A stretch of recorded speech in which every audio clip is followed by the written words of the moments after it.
Hello and welcome to episode 2 of season 2 of the podcast of the History Teachers Association of New South Wales. My name's Jonathan Dallymore, and in today's episode I sat down to talk to Billy Griffiths, the author of a wonderful new book called Deep Time Dreaming. This book was published in 2018 by Black Ink Publishers. It tells the story of the remarkable transformation of Australia's understanding of its own deep past. Central to the book are two narratives that we talk about in the interview. One telling the story of the research and discoveries of Australian archaeologists, and the other telling the story of the contemporary political and social movements that have helped reshape our understanding of Australia's past. Like all of these interviews, I didn't get a chance to talk to Billy about every aspect of this book, so I would encourage you to go and find a copy of this. I found it to be very valuable and very insightful, and also just a very enjoyable read. So, without further interruption, here is the interview with Billy Griffiths.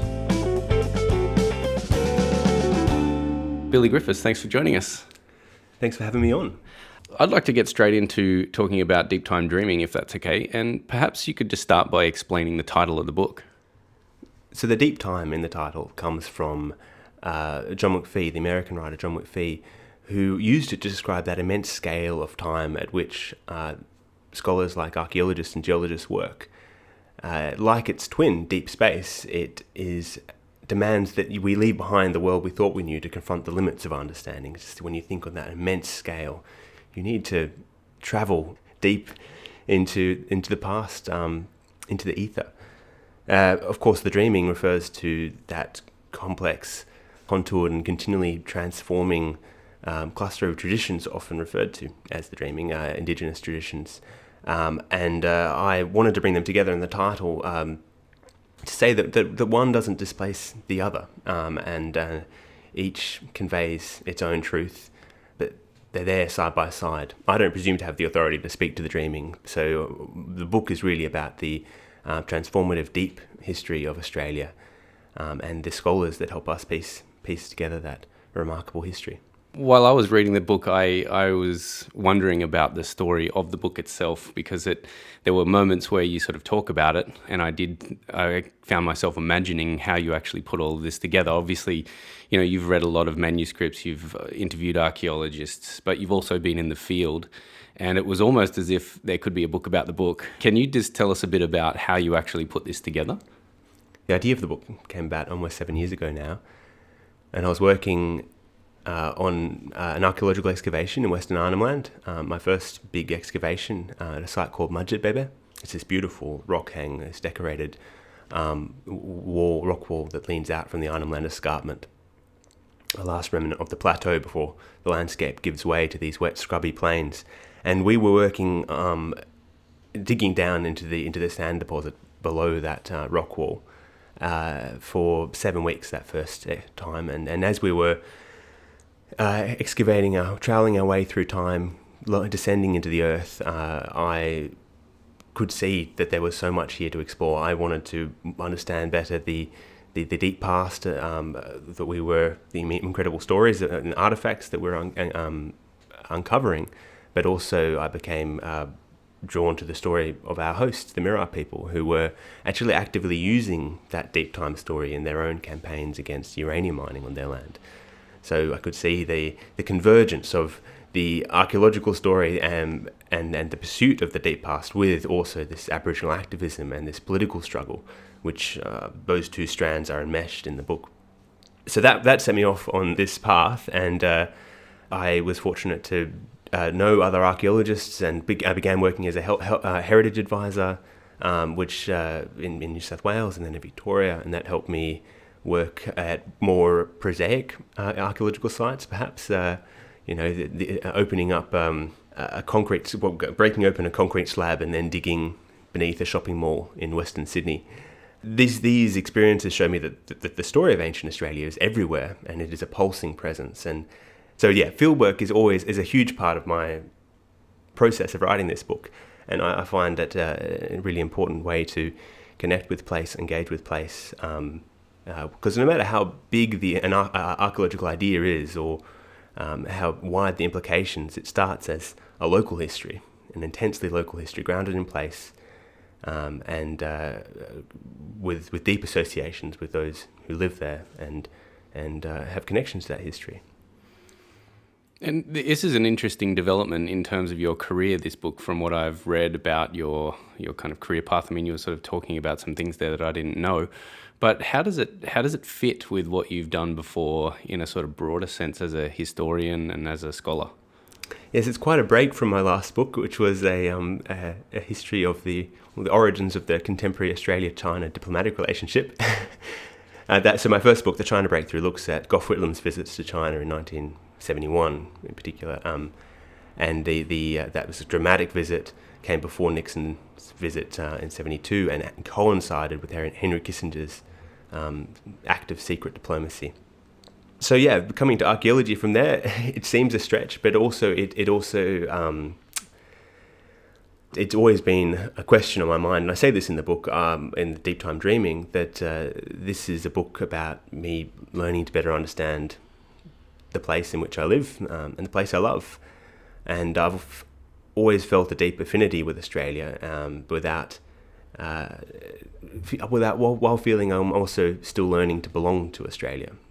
And this book has been a way for me to engage and seek to understand the immensity of human experience on this continent and the deep indigenous heritage which shapes and transforms everything about the place.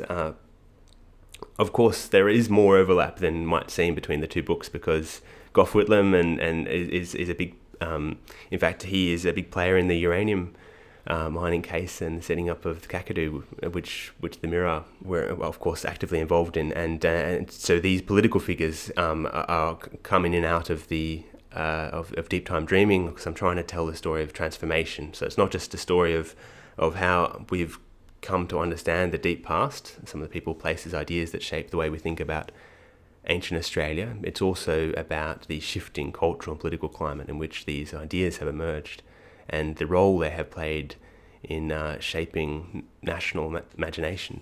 Lots of teachers I know have also read Deep Time Dreaming, and while we're talking about it, it came to my attention that your dad is Tom Griffiths, and a book that was very well received by the history teaching community was The Art of Time Travel.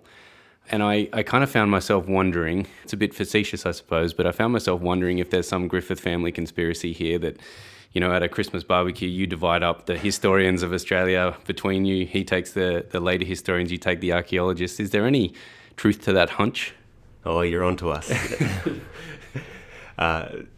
Well, it's been lovely writing these books in parallel, actually, because there is a nice overlap between them, including one individual. So John Mulvaney appears in The Art of Time Travel, and he also is a major character in Deep Time Dreaming.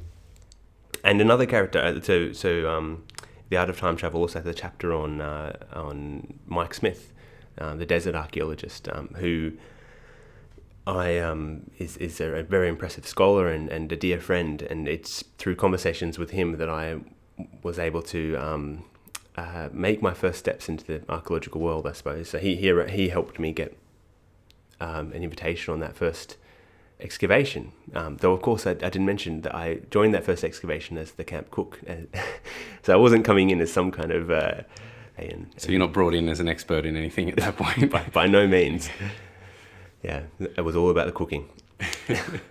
Well, you've been invited back, so you mustn't be a bad cook, I suppose. Yeah, I also think if you are feeding any tired, physically exhausted group of people for a long time, they will come to love your cooking regardless. One of the aspects of Deep Time Dreaming that I really liked is that I felt at points it read more like a kind of meditation on Australian archaeology. I mean, there was structure to it, obviously, and flow to what was being discussed and argued. But you did weave together lots of different stories about people, about places, about technology, all sorts of different things brought together in a very interesting sort of narrative. What's the sort of central idea that you wanted to communicate in the book? Well, I suppose if I were to reduce it to its core, it would be quite simply that when we talk about the past 230 years of Australian history, we need to do so in the context of over 60,000 years of human experience on this continent. And the book is about coming to terms with that that deeper story. It's when you begin looking at the past through a longer lens, an Australian landscape through a longer lens, you quickly realise that the Australian landscape needs to be understood through its human history. It is far from being terra nullius. It is as much cultural as it is natural. It's been shaped by the hands and fire sticks of thousands of generations of Indigenous men and women. So that transformative story underlies every aspect of living in Australia. I think the other argument, which is running throughout, is that we can't, to flip that argument on its head, we can't also engage with the past 60,000 years without divorced from the past 230 years, the ravages of dispossession, the frontier violence. These stories are intimately bound. We look back at that deep time story through the lens of all that has happened and still is happening in the confluence of cultures and histories. And that's what makes archaeology in Australia so intensely political, and because it is bound up with questions of ownership, control, belonging, identity. It's a complex endeavour, and we need to move back and forth between these timescales. No, I thought the book did that really well, and it was, I think, the sort of archaeological narrative that's punctuated with the contemporary political ideas and issues that are coming out made it. I think it brought those two things very closely together. So I really appreciated that.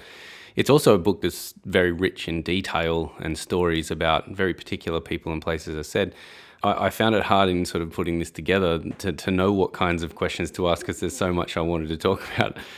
But I suppose a big picture view of the book is that you're really telling this transformative story of the way Australians understand their own past. And it's quite a radical transformation over the course of, say, a 50 to 100 year period, really, 20th century. Can you provide us with a quick snapshot of how people thought of pre-European Australia before this prominent work of archaeology started to come through? Yes, as late as the 1950s, it was thought that people had been on this continent for only a few thousand years, if that they were castaways that had drifted down from Asia at some point in time. But more than that they were a fossilized stage in human evolution. So they weren't people with a history, they were a stage in Western evolution. And this kind of idea that the Indigenous people and their history is young led to this bizarre decision not to excavate. So most collectors didn't dig because they thought there would be nothing to find. Instead, it was this world of stone tool collecting, combing surfaces of sites to collect tools to evaluate according to aesthetics, and then or aesthetic systems, and then put on the mantelpiece. It was really with John Mulvaney's excavations in the 1950s that we began to confront the idea of timelessness and help overturn what probably was best expressed by Robert Pulleine in 1928. He said that expressed the prevailing assumption of the time that excavation would be in vain because everything points to the conclusion that Indigenous people were an unchanging people living in an unchanging environment. One of the things that's so striking about that view to me is that it's just so different to what I grew up learning even in school. So our generation just had such a different view of Australia's past than that. And we really owe a lot to these archaeologists for that kind of view. So if we contrast that, what are some of the broad contours of what archaeologists would tend to say about Australia's deep past now? So the big change is that these evolutionary assumptions that dominated in the 1950s are now gone. We're engaging with the deep past as a human history, a transformative human history. And that's at a global level too. So if you think about our species, Homo sapiens, we evolved in Africa, in different parts of Africa, some 200,000 years ago, perhaps 300,000 years ago, and then moved quickly throughout the world in two exoduses. On current understandings, this is always shifting, but Australia becomes this really crucial component in the out of Africa theory and in helping understand human movement around the world. Because while people moved into Europe, say 45,000 years ago. They came very quickly down to Australia some 65,000 years ago, and they voyaged here across a passage of water, a vast passage of water, 100 kilometres or so, where you could not see the land. They voyaged towards a land that lay beyond the horizon. When they came to Australia, we still don't know exactly what... So we've got this early date of 65,000 years, but this northern chapter seems to be awaiting further insights, further discovery, because we've got this solid settlement pattern across the rest of Australia about 50,000 years ago, 45,000 years ago. And so there's this 15,000 years where we're not sure whether that's a more of a coastal living, because at that stage, of course, Australia was still connected to Papua New Guinea, and to Tasmania as well. There were land bridges there. The Gulf of Carpentaria was Lake Carpentaria. The Bass Strait was Bassian Plain.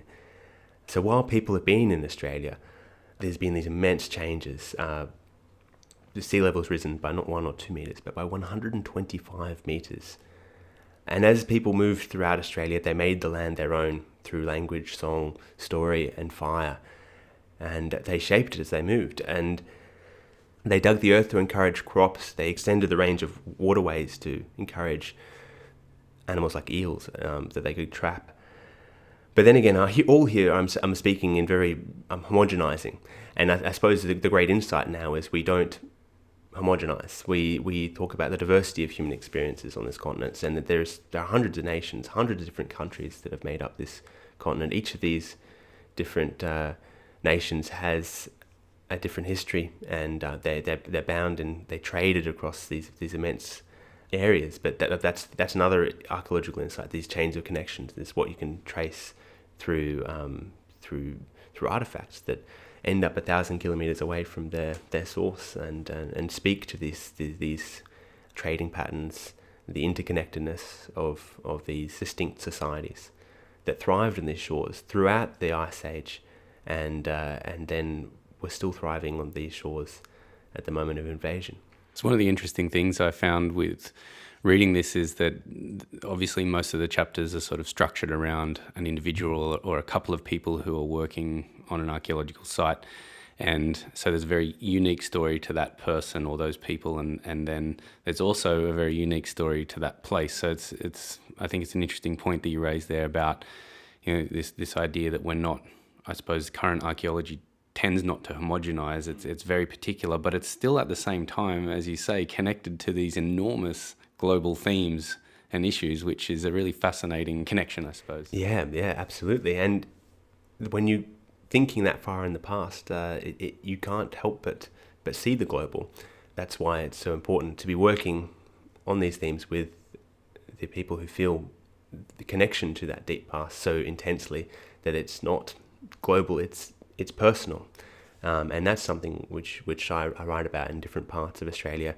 For example, in the Willandra Lakes World Heritage Area, Lake Mungo, the traditional owners of that area, the Nyampa, Barkindji and Mati Mati peoples, feel a direct link to their ancestors, the ancestors that emerged from the desiccated shores and who lived on those shores 42,000 years ago, which are now known as Mungo Lady, Mungo Man. They feel a direct connection, while scientists and archaeologists see that as a global story. These are global individuals. They're not skeletons, they're not bones, they are ancestors, they are spirits, they're relatives. I travelled to Lake Mungo probably 10 years ago now with a good friend of mine who now teaches up in the Northern Territory, and I remember the drive into Lake Mungo was just incredible. Just the last petrol station, I think it is, that you fill up the car, and then it's another 150, 200 k's out into the place where you camp. And I remember the tour guides who took us around during the day were just phenomenal at communicating everything you're talking about there. I remember going in thinking I knew a bit about the place, and coming out thinking that I'd just been given some of the best education I'd ever had, I think. They're wonderful. And there's so much wonderful education work happening at the Willandra. The national parks now run with the New South Wales government and the Nyampa, Barkindji and Mati Mati peoples. And so a lot of those rangers are Indigenous rangers and who really know their stuff. They work with the archaeologists, but they also teach the archaeologists plenty, and because they're always on site, always watching Wallandra's is also a really interesting place because it was a sheep farm. In fact, still half of Lake Mungo. You drive across Lake Mungo, one half of it is World Heritage Protected National Park. The other half is sheep station still. And you can see that the infrastructure, the heritage infrastructure that's built around Mungo, that comes from the archaeological work, and especially Mungo, the emergence of Mungo Lady, that has allowed that area to be declared a national park, and now also has World Heritage status and protection because of this engagement and because of the activism of people like Mati Elder Alice Kelly, working with archaeologists like Isabel McBride and Jim Bowler.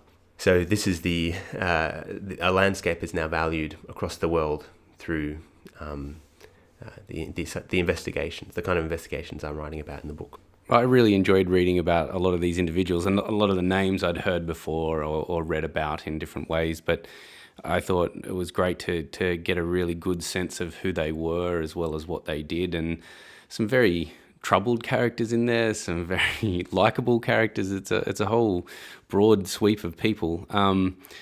But rather than go through each of them, I suppose, I really want to talk about two, and that is John Mulvaney and Isabel McBride, because they do seem to be a real turning point in Australian archaeology. Can you perhaps flesh out what makes them so important?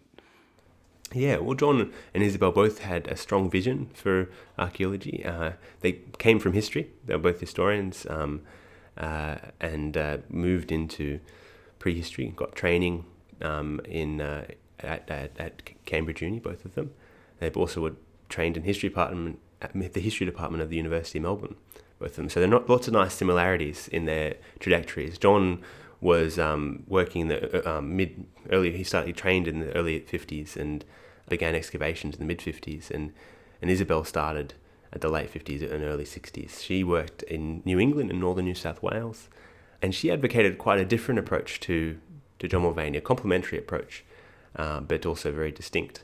While John was excavating sites, finding these stratified, layered deposits where he could uncover a history of change going down in time, deep into time, while Isabel was more interested in what signs of the cultural were in the natural landscape around her. She read the entire landscape as an archaeological site. She was inspired by these landscape archaeologists from Cambridge, like Jess Crawford and Cyril, and she applied their vision of the country to the tablelands of New England, going down into the gullies of the Richmond Rivers area. And as she walked across this landscape, she would document every single thing she saw, from an artifact scattered to a midden site, to a scarred tree, to rock art, and to an old bora ground. And she would also, as she'd walk across this landscape, kind of going across it very systematically over a long time with a big team of people. Archaeology is all about teamwork. She also was talking to people, talking to local antiquaries, local historical societies, naturalists, field naturalists, and Indigenous people. So she formed these connections, especially with people who had survived. They had survived the ravages of dispossession and retained knowledge of their culture through that tumultuous period. And she used their insights to inform her archaeological work, but then also to change the way she thought about archaeological practice in Australia. If one is to do archaeology in Australia, then archaeologists should make the insights of archaeology accessible to those who have the greatest stake in that heritage. That was her philosophy.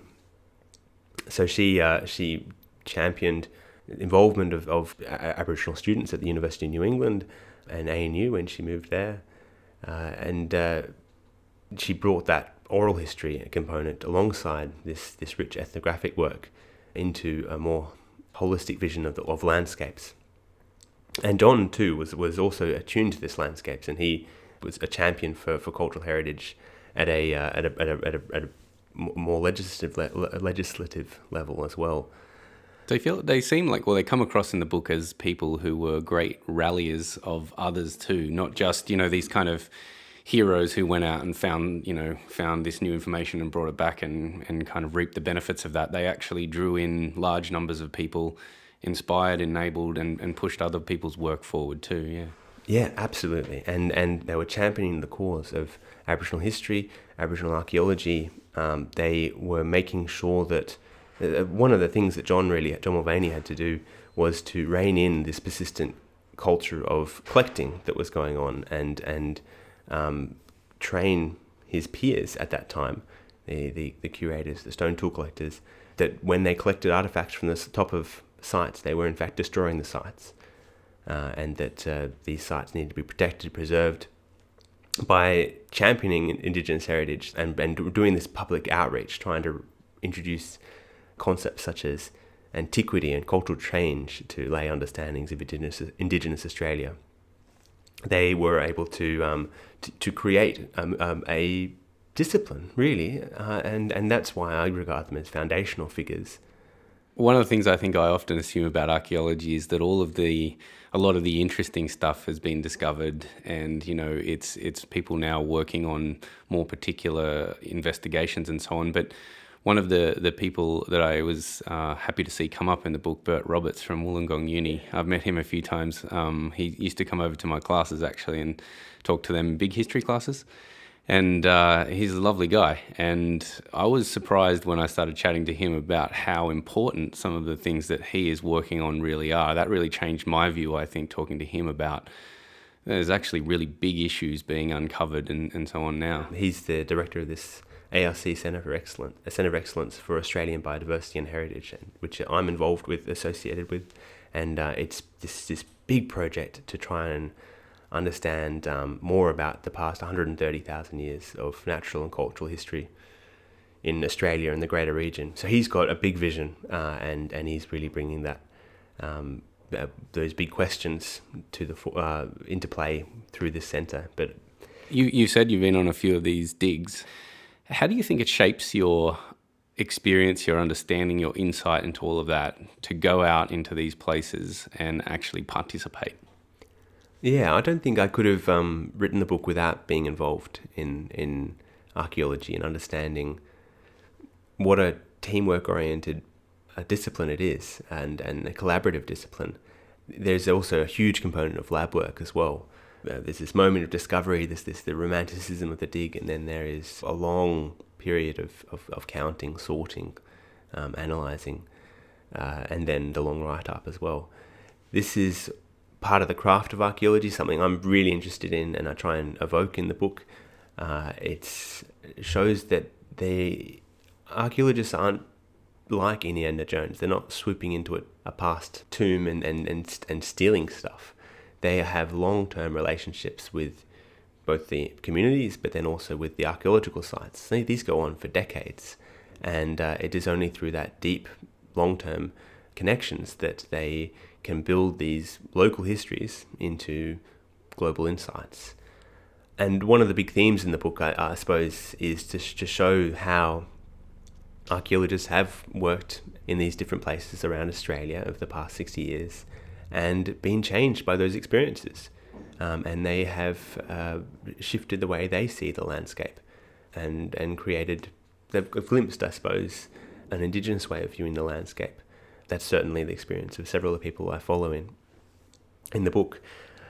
So being a part of these excavations was so important. I don't know how, I occasionally pop up in the book. I try not to be in there too much, but I feel like the travelling to these different places, I travel to pretty much everywhere I write about, and that has allowed me to write with a bit more confidence myself about the history of the place and the human interactions with it over time. One of the other themes that is very clear in the book is this connection, and I think you actually mentioned this earlier, but the connection between the political and the disciplinary, if you want to put it that way. What's so important about the connection there? Yeah, so it's amazing. So soon after the date of 40,000 years, for example, emerged from Spit 17 of John Mulvaney and Wilfred Shawcross's excavation at Lake Mungo, it appeared on banners outside the Aboriginal 10th Embassy and was harnessed in land rights claims. And there is this deep connection between this emergent story of ancient Australia and the activism, the political struggle of the 60s and 70s. And these converged both at that activist level as well as at a national level. And perhaps the most telling example, which I draw out in the book, is of the way archaeology featured in the campaign to save the Franklin River from being dammed. And there we have archaeology at its most political, influencing the fate of prime ministers and at the heart of national conversations. And that, I think that's where archaeology always can be and perhaps will be, because archaeology cannot help but interact with grand human narratives, and it's easily translatable into icons, dates, slogans, and it is like history. It's something we go to in order to understand origins, or in order to understand past and reimagine the future. There's also a few clear examples in the book where archaeologists, and some of them well-meaning, most of them probably well-meaning, clearly overstep the mark, and you're not shy in telling those stories and bringing out the drama that followed and the criticism and so on. But I also detected within the book that there was a kind of a sense of hope, if you want to put it that way, that the division between, say, science and archaeology and Indigenous knowledges really is being overcome in very important and kind of clever ways, really. Yes, there are moments of these heated controversy, these clashes and this tension, when I want to tell those stories, because they are stories of betrayal in many instances. They are stories of misunderstanding, and there are always going to be misunderstandings working across cultures. They are stories that tell us about the complexity of and the complex cross-cultural dimensions of fieldwork, and also the pace of change, especially in the 60s and 70s, especially in the 70s, 80s actually. The rules of the academic interaction were changing on the scholars, while the scholars were in the field. So I wanted to bring out this tension because it allows me to I'm writing about these archaeologists and these geologists and geomorphologists, but this is also so much the story of Aboriginal political leaders and their fights to have a voice in decisions that are being made about their land and their heritage. And these moments of controversy, where there's a clash and there's tension, underlie the more collaborative enterprise that archaeology is today. And also there is cause for hope. So I talk about this tension. I also think it's a creative tension, because from this tension and these different worldviews, again, which I've tried to capture a little bit in the title, emerges a quite a grand vision for the possibilities of this country and where we can go and where we've come from. And this is a vision that's articulated by these Aboriginal leaders like Alice Kelly, who talks about, in a remarkably generous act, talks about the heritage of Mungo being for all Australians, black and white. Together it can make us more reconciled. She envisaged her place as a site, her home as a site for national reconciliation. A similar act of generosity is the Uluru Statement from the Heart, which is what I end the book with, which I regard as one of the most important documents in Australian history. It's the culmination of this Aboriginal activism over the past 100 years. And it calls for a voice to Parliament, an Indigenous voice to Parliament, not a third chamber, Indigenous voice to Parliament, so that Indigenous peoples can have a voice in decisions that are being made about them and their futures. It also calls for a Makarrata Commission, which has two components. One, which is about agreement making, overseeing a process of agreement making leading to a treaty, potentially. Another, which is about empowering Indigenous peoples to give testimony to their history, which I think would be one of the most healthy things we could do for our nation.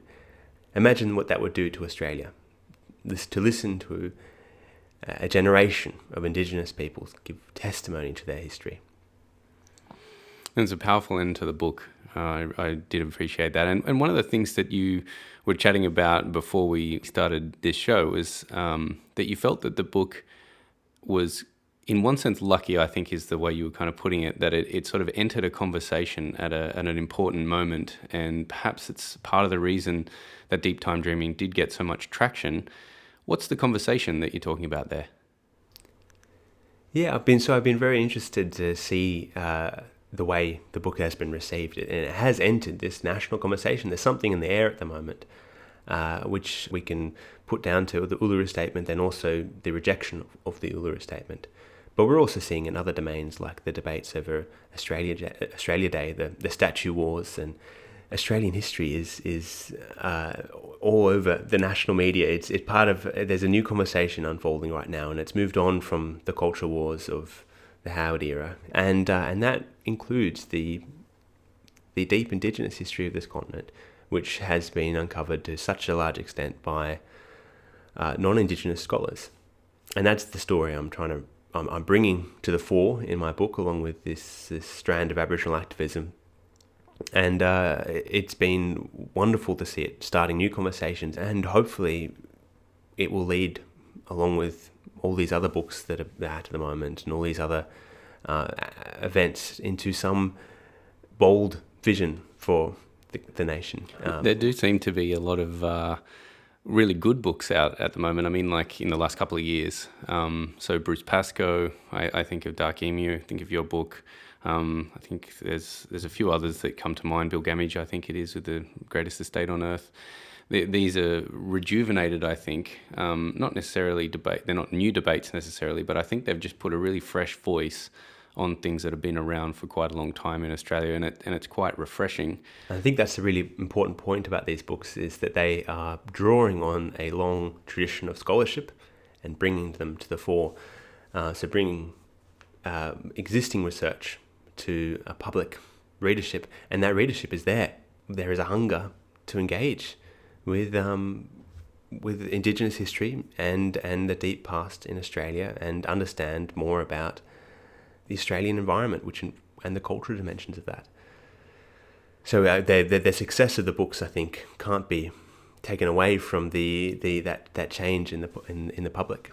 I was really fascinated too by the ideas that you started to explore in the epilogue to this book. So you begin to reference other scholars that have been also quite popular in recent years: David Christian, Bernard Smith. I don't think there's a mention of Yuval Noah Harari, but I sort of sensed some of the issues that he was talking about, particularly with Sapiens, the book. And you really try to sort of elevate the discussion from the particulars of Australian archaeology to a bigger view of the world, really, is what I kind of read it as. What's the value, in a big picture sense, of deep time to us in 2019? There is immense value to thinking with such a long view. From a deep time perspective, we begin to see ourselves as a species, which is a vital insight in a warming world. We begin to see ourselves as a species as well as a geophysical force. It is also a scale that renders long-term processes into instantaneous events. So we can appreciate the processes like the degradation of the Murray-Darling Basin as this cataclysmic event, a moment. It just happened in a blink of an eye, geologically. And when you think on the deep time perspective, it is when we think on the scale of deep time, the Australian nation becomes but a shallow stratum in a deeply layered Indigenous place. And that's so important, for it gives us opportunities to learn from past societies in this continent, immense experience, human experience in this continent, and learn lessons about resilience, adaptability, and connections to country. A deep time perspective also enables recognition for cultures and peoples who for so long have gone unrecognised. I think when we're facing the big concerns that we're looking at in 2019, which are climate change, which are planetary really in nature, being able to take a step back, think about our place in time is so important to understand how many things are converging right now, and how important action is, how important engaging with Indigenous knowledge is in order to work with the environment is. It's a frightening vision, but it's also a vision for hope. That seems like a wonderful note to leave the interview on. Thanks so much for making time to come in and talk to us, and hope we see you again in New South Wales, and all the best for the next project. Thanks, Jonathan. It's been a pleasure.